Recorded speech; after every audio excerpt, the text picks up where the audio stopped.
इसरो अपने तीसरे चंद्रमा मिशन की तैयारी में है। 14 जुलाई का वक्त भी निर्धारित किया जा चुका है।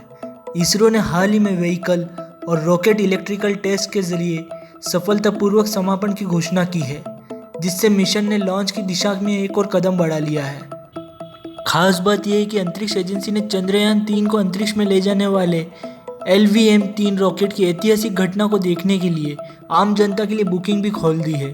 चंद्रयान मिशन चांद पर खोज की एक पहल है, जो इसरो द्वारा किए गए अंतरिक्ष मिशनों की एक श्रृंखला में शामिल है। चंद्रयान-3 में एक स्वदेशी लैंडर मॉड्यूल, एक प्रोपल्सर मॉड्यूल और एक रोवर है। इस मिशन का पहला मकसद इंटरप्लैनेटरी मिशनों के लिए ज़रूरी अत्याधुनिक तकनीकों का विकास और प्रदर्शन करना है। आपको बता दें, लैंडर को चांद पर पूर्व निर्धारित जगहों पर एक अच्छी लैंडिंग के लिए डिज़ाइन किया गया है, जिससे रोवर को उतारा जा सके। रोवर अपने मोबिलिटी फेज के दौरान चांद की सतह की संरचना का अध्ययन करते हुए मिशन पर निकलेगा। चंद्रयान-3 की तेजी से चल रही तैयारी और प्रगति के बीच यह समझना बेहद ज़रूरी है कि मानव जाति के लिए चांद की खोज क्यों ज़रूरी है। चंद्रमा ने हमेशा से हमें आकर्षित किया है और उसके बारे में जानने को लेकर हमें हमेशा से ही जिज्ञासा रही है, और इसके रहस्यों की खोज से हमारे अपने अस्तित्व और ब्रह्मांड के बारे में अहम जानकारी हासिल हुई है। यहाँ यही समझने की कोशिश है कि आखिर चांद पर जाना हमारे लिए क्यों मायने रखता है और यह क्यों इतना ज़रूरी है। चंद्रमा की सतह पर जितने गड्ढे हैं, उतने ही जवाब और अवसर विभिन्न क्षेत्रों के लिए उसके पास है। चूँकि चंद्रमा धरती से बना है, इस वजह से धरती के प्रारंभिक इतिहास का यहाँ पर भंडार है। नासा की एक रिपोर्ट बताती है कि भूवैज्ञानिक प्रक्रियाओं के चलते हमारी धरती से जो रिकॉर्ड मिट गए हैं, वह भी यहाँ पर संरक्षित है।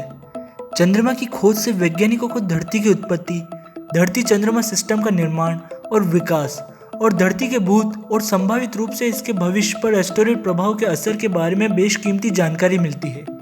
इसके अलावा चांद जटिल इंजीनियरिंग चुनौतियां पेश करता है, जिससे यह प्रौद्योगिकी, उड़ान क्षमताओं, जीवन समर्थन प्रणालियों और तकनीकी खोज के मामले में एक आदर्श परीक्षण स्थल है। यहाँ जोखिमों का अंदाज़ा लगाने और भविष्य के मिशनों की दक्षता बढ़ाने के लिए एक शानदार माहौल मिलता है। नासा के मुताबिक चंद्रमा पर मौजूदगी दर्ज करके हम दूसरी दुनिया में रहने और काम करने का सीधा अनुभव हासिल कर सकते हैं। दूर दराज के इलाकों की खोज और महत्वपूर्ण जानकारी जुटाने के लिए रोबोट के इस्तेमाल में सहज हो सकेंगे।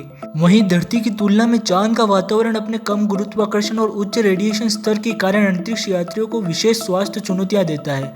साथ ही साथ चांद की खोज अनेक व्यापारिक संभावनाएं भी पैदा करती है। इससे जहां तकनीक के क्षेत्र में नवाचार और नए प्रयोगों को बढ़ावा मिलेगा, वहीं चांद की खोज खोजकर्ताओं को उससे परे अपनी पहुंच बढ़ाने के लिए मौका देगा, जिससे हमारे लिए सौर मंडल के भीतर के दूसरे ग्रहों की खोज और जानकारी जुटाने के लिए मंच तैयार हो सकेगा। वैसे भी ब्रह्मांड अनंत है और अभी तक हमने उससे जानना शुरू भी नहीं किया है। इन सभी के बारे में आपका क्या कहना है, हमें कमेंट बॉक्स में ज़रूर बताएं।